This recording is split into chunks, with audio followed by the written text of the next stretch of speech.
পিছনে রহস্য হচ্ছে আমি প্রচুর পরিমাণে কাচ্চি খাই, বাদাম খাই। তো হঠাৎ করে এই জন্য মোটা হয়ে গেছি। ভেরি সুন আবার দেখবেন যে আমি আবার আগের মতো শুকিয়ে গেছি, কারণ আবার হচ্ছে আমি ওয়েট লস করছি।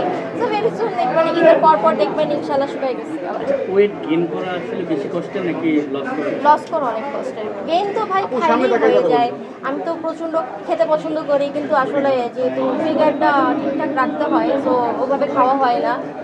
বাট মানে লাস্ট কিছুদিন ধরে লাইক 3 মাস ধরে অনেক বেশি খাওয়া হচ্ছে আমার। আব্বু আম্মু অনেক জোর করে খাওয়ায়, তো মোটা হয়ে যাচ্ছে আসলে।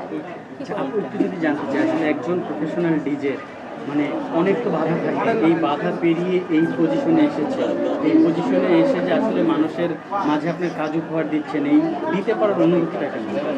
আসলে যে ব্যাপারটা থাকে, প্রতিনিয়ত আমাদের অনেক প্রবলেম ফেস করতে হয়। আমাকে নিয়ে অনেক সাইবার বুলিং হয় আমার।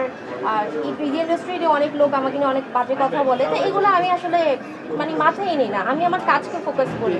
লাইক গতকালকে আমার শো ছিল, আজকে অ্যাওয়ার্ড আছে, আগামীকালকে আমার শো আছে।